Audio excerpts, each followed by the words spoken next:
Good morning to all મિત્રો. આજે આપણે ઓટોમોબાઈલ કમ્પોનન્ટ ડિઝાઇન સબ્જેક્ટમાં chapter number 5 design of IC engine component અંતર્ગત ફ્લાયવ્હીલની ડિઝાઇનમાં આગળ જોઈશું. આજના ટોપિકમાં સૌથી પહેલાં આવે છે ફ્લક્ચ્યુએશન ઓફ સ્પીડ, એટલે કે ફ્લાયવ્હીલની અંદર જે સ્પીડનું ફ્લક્ચ્યુએશન છે તે કઈ રીતે થાય છે તે જોવામાં આવશે. તો કે when the flywheel absorb the energy it speed increase, and when it release the energy its speed decrease. However, the flywheel reduce the speed of flywheel.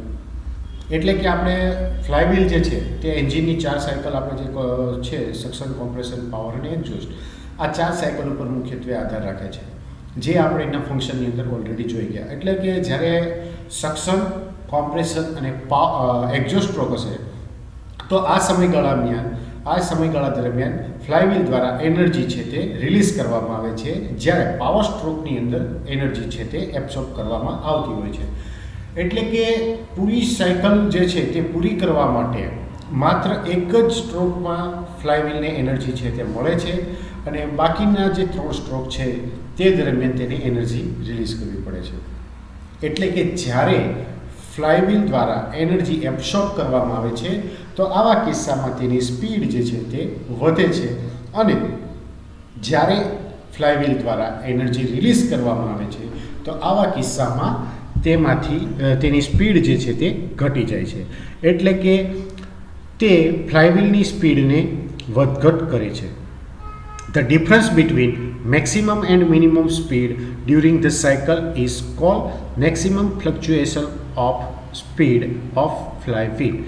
એટલે કે ફ્લાયવ્હીલની મેક્સિમમ સ્પીડ અને મિનિમમ સ્પીડ વચ્ચેના ડિફરન્સ એક cycle દરમિયાન, એન્જિનની એક cycle દરમિયાન ફ્લાયવ્હીલના દ્વારા મેક્સિમમ સ્પીડ અને મિનિમમ સ્પીડનો જે ડિફરન્સ મળે છે તો આ ડિફરન્સને ફ્લાયવ્હીલ સ્પીડનું મેક્સિમમ ફ્લક્ચ્યુએશન તરીકે ઓળખવામાં આવે છે. The coefficient of fluctuation of speed it is the ratio of maximum fluctuation of speed to mean speed. એટલે કે ફ્લાયવ્હીલની મેક્સિમમ ફ્લક્ચ્યુએશન ઓફ સ્પીડ અને તેની મીન સ્પીડ એટલે કે એવરેજ, પ્લસ અને માઇનસ જે થાય છે એની એવરેજ સ્પીડ, તો આ બંને વચ્ચેના રેશિયાને ફ્લાયવ્હીલની સ્પીડના કોએફિશિયન્ટ ઓફ ફ્લક્ચ્યુએશન તરીકે ઓળખવામાં આવે છે. Let n1 is equal to maximum speed of flywheel in RPM. n1 છે તે ફ્લાયવ્હીલની મેક્સિમમ સ્પીડ છે કે જેને આરપીએમમાં લેવામાં આવે છે. n2 is equal two minimum speed of flywheel in RPM. n2 જે છે તે મિનિમમ સ્પીડ દર્શાવે છે અને તે પણ આરપીએમની અંદર જ લેવામાં આવે છે.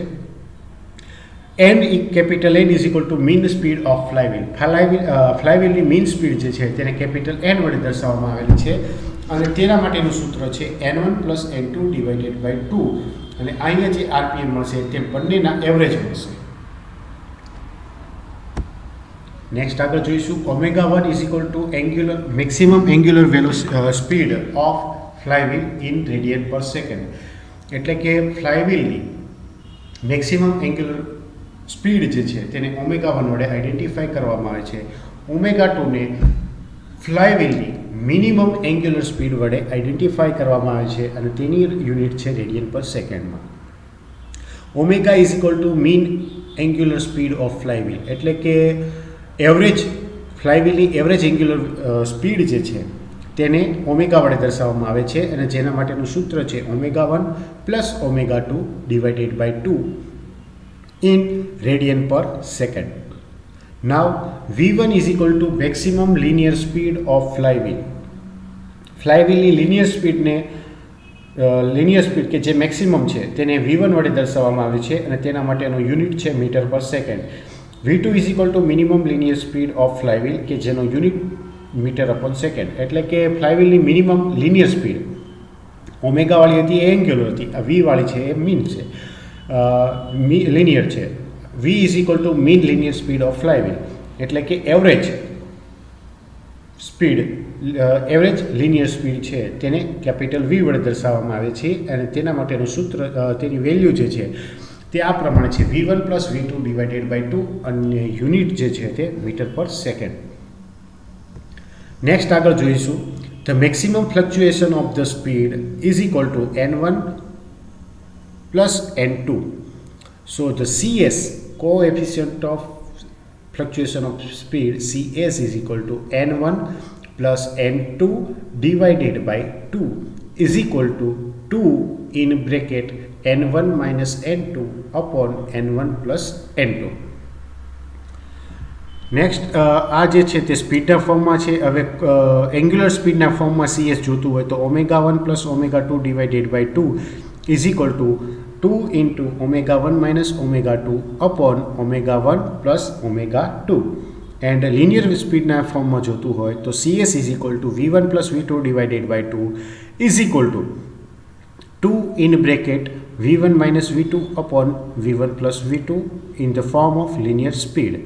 The value of coefficient of speed is vary greatly is depending on the fluctuation of energy during the cycle of operation of the machine.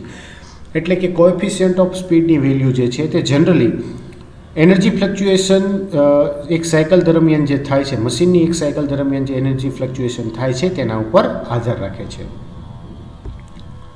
તો કોએફિશિયન્ટ ઓફ સ્પીડ અલગ અલગ વસ્તુઓ માટે કઈ રીતે છે તે અહીં આપેલું છે ટેબલ. તો તેમાં આપણે જોઈએ તો એક પહેલો જે કોલમ છે તેની અંદર અલગ અલગ એપ્લિકેશન છે અને નંબર 2 જે છે ટેબલ એની અંદર કોએફિશિયન્ટ ઓફ સ્પીડ આપેલી છે. તો આઈસી એન્જિન અને પંપ હોય તો તેની કોએફિશિયન્ટ ઓફ સ્પીડ જે CS જે છે તેની વેલ્યુ 0.030 છે. એસી જનરેટર માટે CSની વેલ્યુ 0.05 છે. ડીસી જનરેટર માટે તેની વેલ્યુ CSની વેલ્યુ 0.010 છે. પંચિંગ મશીન, શિયરિંગ મશીન અને પ્રેસ માટે CSની વેલ્યુ 0.150 છે. ક્રશિંગ મશીન અને હેમર માટે 0.200 CSની વેલ્યુ છે. મશીન ટૂલ અને ટેક્સટાઇલ મશીન માટે CSની વેલ્યુ 0.025. સ્પિનિંગ મશીન માટે CSની વેલ્યુ 0.10 to 0.020 આપેલી છે. અને ઇલેક્ટ્રિકલ મશીન હોય તો આવા કિસ્સામાં CSની વેલ્યુ જે છે તે 0.003 લેવામાં આવે છે. તો coefficient of fluctuation of speed અને ફ્લક્ચ્યુએશન સ્પીડ આપણો જે ટોપિક છે તે અહીં પૂરો થાય છે. આગળનો ટોપિક જે છે તે ફ્લક્ચ્યુએશન ઓફ ધ એનર્જી છે. તો અહીં સૌથી પહેલાં જ્યારે આ ટોપિક સમજતી વખતે એક ટર્નિંગ મોમેન્ટ ડાયાગ્રામ વિશે અહીં ધ્યાનમાં લેવો જરૂરી છે કે જે અહીં બાજુમાં ફિગર દર્શાવેલી છે. ટર્નિંગ મોમેન્ટ ડાયાગ્રામની અંદર E1, E2, E3, E4, E5 અને E6 એ અલગ અલગ એનર્જીના જે લેવલ છે તે દર્શાવેલા છે.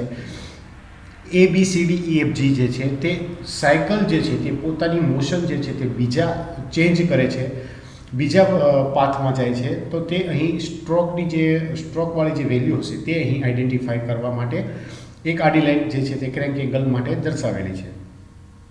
તો ફ્લક્ચ્યુએશન ઓફ એનર્જીમાં આપણે જોઈએ તો the turning moment diagram of a multi cylinder engine are as shown in figure.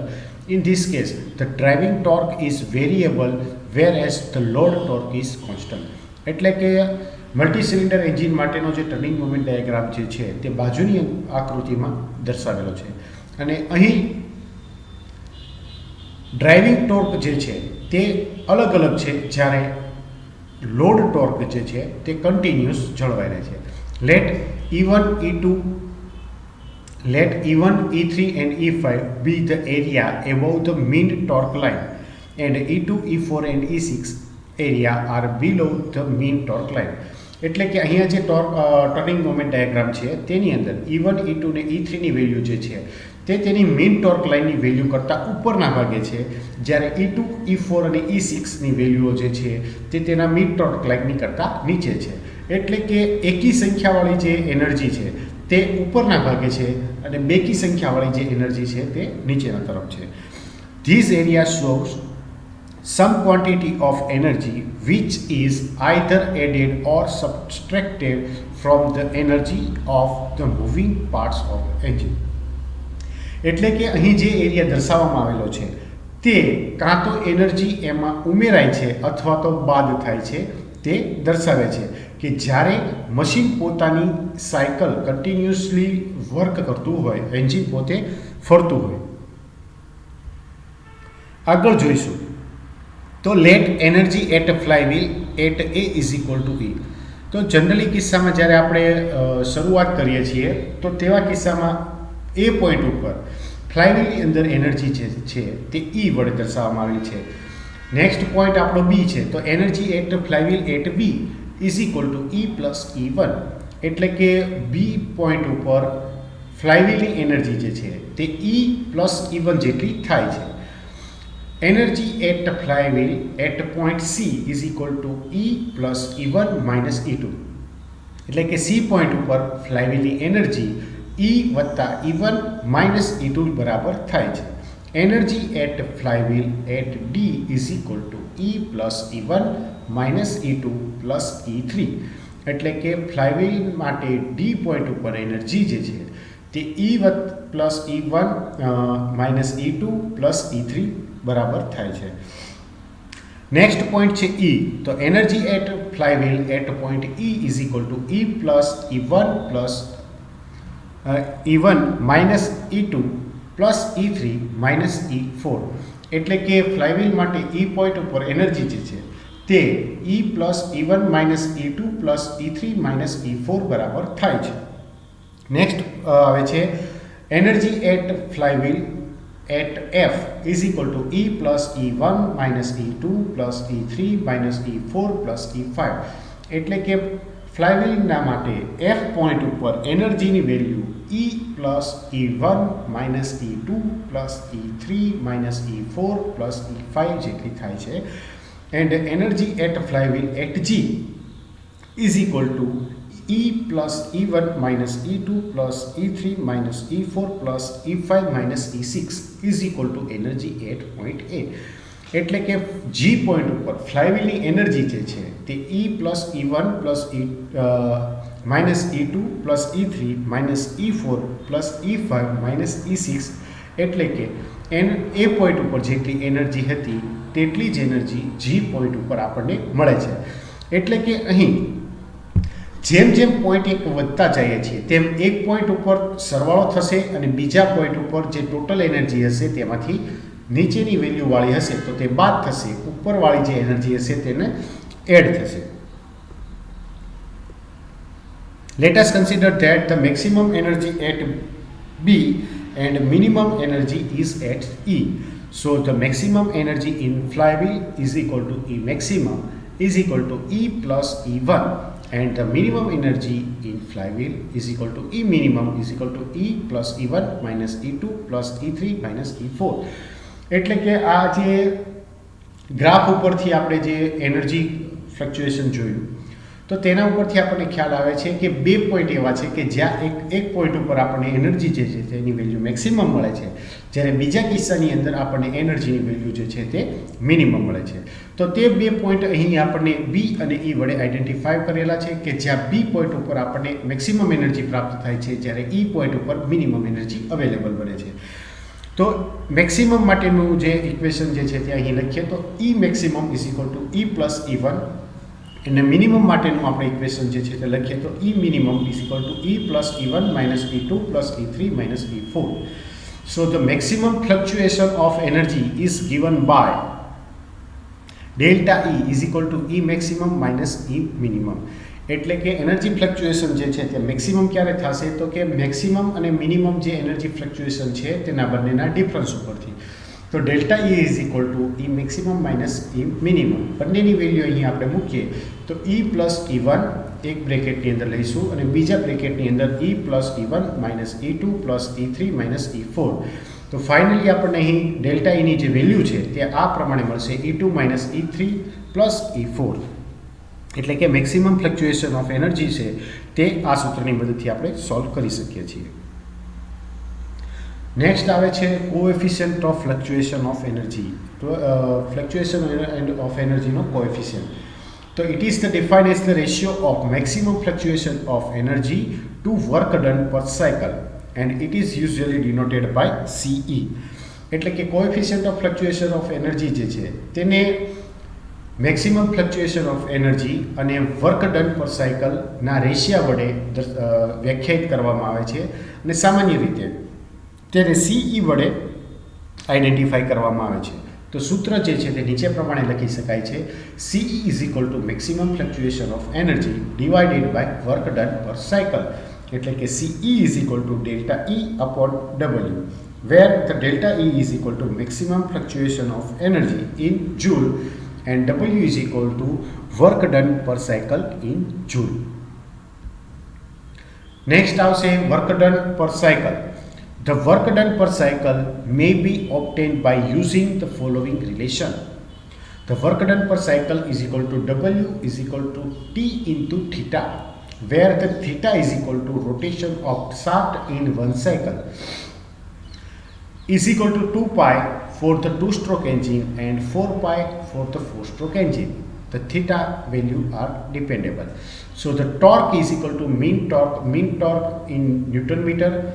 So equation of torque is equal to T is equal to P into 60 divided by 2 pi into N, where the P is equal to power transmitted in watt, N is equal to engine RPM. એટલે કે work done per cycle માટે જે સૂત્ર જે છે relation છે તે એક સાયકલ દરમિયાન કેટલો વર્ક થાય છે તે શોધવું હોય તો તેના માટેનું સૂત્ર છે W is equal two T into theta.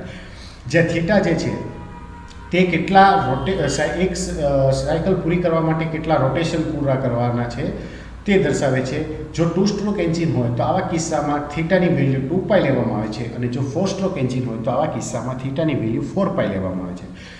ટીની value આપણે શોધવા માટે ટી જે છે તે મિડ ટોર્ક છે, અને તેની વેલ્યુ શોધવા માટેનું એક સૂત્ર છે કે P is equal to 2 pi N TE divided by 60, જેમાં ટીને સૂત્રનો કરતા કરવામાં આવે તો T is equal to P into 60 divided by 2 pi N, જ્યાં P જે છે તે પાવર કેટલો ટ્રાન્સમિટ થાય તે દર્શાવે છે, અને N જે છે તે એન્જિનના RPM કેટલા છે તે દર્શાવે છે.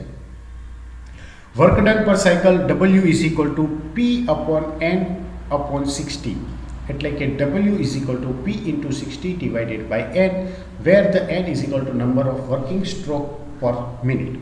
એટલે કે વર્ક ડન એક સાયકલ દરમિયાન પર સાયકલે વર્ક ડન કેટલું થાય છે તેના માટેનું સૂત્ર જે છે તે આ પ્રમાણે બને છે, W બરાબર P ના છેદમાં N એના છેદમાં 60, એટલે કે P ગુણ્યા 60 છેદમાં N, કે જ્યાં N બરાબર પ્રત્યેક મિનિટ દરમિયાન કેટલા નંબર ઓફ વર્કિંગ સ્ટ્રોક છે તે પૂર્ણ થાય છે. તો મિત્રો આ રીતે fluctuation of the speed in flywheel and fluctuation of the energy in flywheel જે છે તે આપણે ગણી શકીએ છીએ.